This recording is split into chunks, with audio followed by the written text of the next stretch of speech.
Cody Rhodes punya semua kualitas buat jadi babyface yang sempurna di WWE. Dia punya cara bicara yang keren, punya karisma, punya kepribadian yang disukai banyak orang. Plus skill di ringnya juga luar biasa. Fans dari segala umur kelihatan gak pernah bosan sama dia. Kelihatan dari banyaknya foto dan video di setiap house show, momen comeback Cody di WWE di WrestleMania 38 tuh bener-bener bikin heboh dunia gulat. Cody balik, siap buat ngejar warisan yang ditinggalkan ayahnya, Dusty Rhodes. Tapi sayangnya, reign-nya sebagai WWE Undisputed Champion gak sefenomenal awal comeback-nya.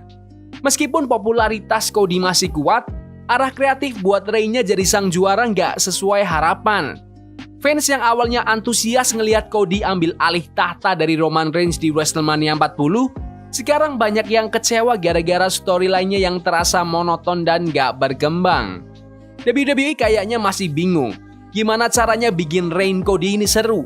Dan hasilnya sekarang serangkaian feud yang kurang menarik dan gak kasih cerita yang layak buat seorang juara besar kayak Cody. Sebelum kita lanjut, aku pengen kalian like dan share video ini ke teman-teman kalian yang suka WWE. Dan jangan lupa subscribe soalnya channel ini upload video setiap hari. Let's go. Waktu Cody Rhodes menangin WWE title dari Roman Reigns di WrestleMania 40, itu momen yang banyak fans tunggu-tunggu. Roman udah lama banget dominasi WWE, dan Cody dengan persona yang kuat dan kisah underdognya, kelihatan banget emang jadi lawan yang pas. Kemenangan itu jadi puncak dari kisah redemption Cody yang dimulai pas dia balik ke WWE setelah 6 tahun pergi. Buat banyak orang, comeback Cody ini gak cuma soal kemenangan pribadinya. Ini juga simbol dari seluruh perjalanannya. Setelah keluar dari WWE di tahun 2016, karena frustasi soal kreatif, Cody berani ambil resiko.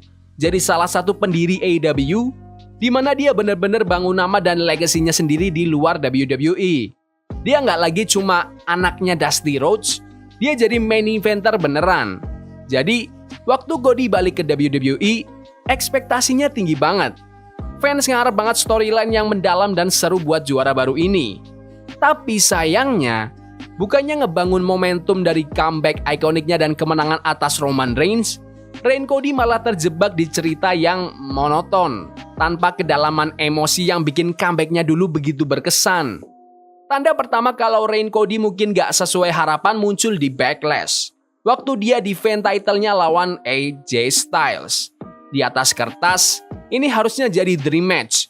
Dua dari pegulat terbaik di dunia, sama-sama jago di ring, berebut gelar paling bergengsi di WWE.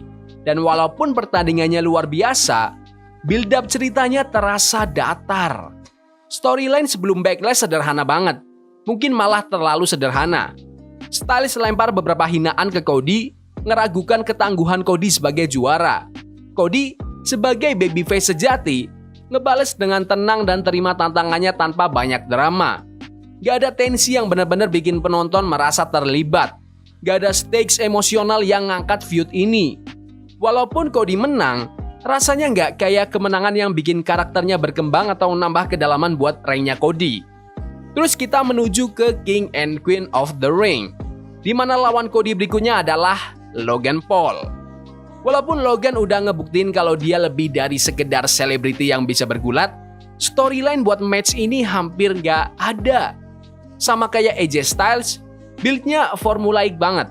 Logan ngehina Cody, nolak buat mempertaruhkan United States Championship-nya, dan ngerusak kontrak resmi buat match mereka. Cody, sebagai sang hero, sebagai sang pahlawan, tetap menerima tantangan baru itu dan menang lagi. Ini tuh masalahnya bukan di pertandingannya. Cody dan Logan nyajiin match yang seru, tapi tim kreatif kayak nggak mau atau nggak bisa ngasih feud ini narasi yang bikin penonton bener-bener peduli.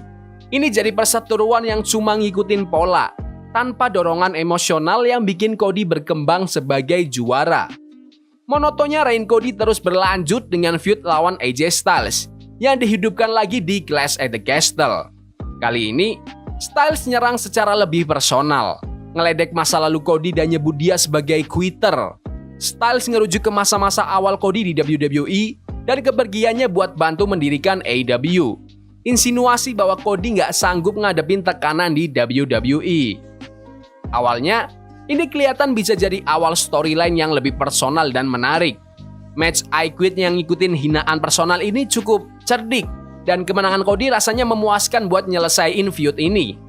Tapi, bahkan match yang harusnya jadi klimaks dari storytelling intens ini kerasa lebih kayak insiden yang terisolasi, bukan bagian dari cerita besar yang ngebangun karakter Cody.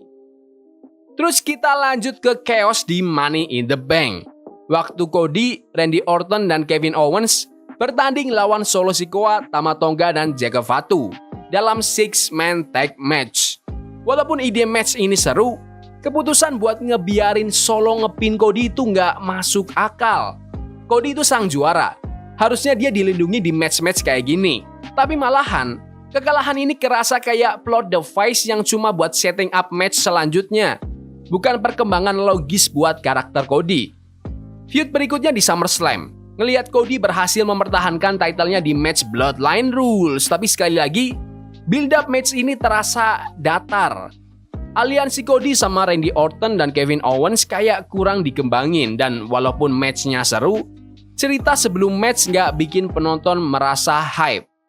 Tapi nih, storyline yang paling terasa dipaksakan adalah build up ke match Cody lawan Kevin Owens di Bash in Berlin. Walaupun ngelihat seseorang ngasih title shot ke temannya selalu menyenangkan, drama di balik match ini terasa dipaksa. WWE coba nambah stakes emosional dengan ngebahas pengkhianatan masa lalu dan isu kepercayaan antara keduanya, tapi rasanya nggak nyampe. Promo sebelum match, di mana Cody dan Owens ngebahas masalah lama, kayak cuma usaha kreatif yang maksa adain konflik. Banyak fans yang berspekulasi kalau Owens mungkin bakal turn heel di match ini, yang setidaknya bakal nambah intrik kan. Tapi itu nggak terjadi. Cody akhirnya tetap mempertahankan title-nya dan ceritanya kerasa berakhir tanpa ada payoff yang jelas. Reign Cody ini bikin fans frustasi. Bukan karena performanya di ring, kalau itu sih masih luar biasa lah ya, Cody Rhodes kalau tanding itu selalu awesome. Tapi karena storytellingnya yang kurang menggigit aja. Comeback-nya ke WWE setelah 6 tahun pergi itu luar biasa. Dan perjalanannya buat menangin title terasa kayak puncak dari kerja keras dan dedikasinya selama bertahun-tahun. Tapi sekarang dia udah di puncak, tim kreatif kelihatan bingung gimana cara bikin reign Cody Rhodes itu tetap menarik. Mungkin yang paling bikin kecewa adalah WWE kelihatannya ragu buat ngedorong Cody ke arah yang baru. Heel turn, feud yang lebih personal, atau eksplorasi lebih dalam karakter Cody bisa banget ngasih nafas baru buat reign-nya. Ada kemungkinan rematch lawan Roman Reigns di depan mata, tapi bahkan itu terasa kayak ngulang cerita lama. Jadi nih, Cody Rhodes itu adalah salah satu pegulat paling berbakat di WWE saat ini, dan potensinya sebagai WWE Champion itu nggak terbatas. Tapi kalau tim kreatif nggak mulai ambil risiko lebih besar dengan karakter dan story lainnya, reign-nya bakal terus terasa monoton dan kurang menarik. Sebuah kesempatan yang terlewatkan buat WWE dan para fansnya. Menurut kalian gimana? Apakah Cody Rhodes itu sudah menjadi WWE Champion yang bagus, yang baik, yang luar biasa? Atau kalian sependapat dengan aku? Cody Rhodes itu boring jadi champion. Komen pendapat kalian di kolom komentar. Ya udah gitu aja video hari ini. Jangan lupa like dan subscribe ke channel ini karena aku pengen 6.500 subscriber di bulan ini. Tolong bantu. Yes boy. See you. Forbidden fire on Nico, burning for love we can hold. I wish we were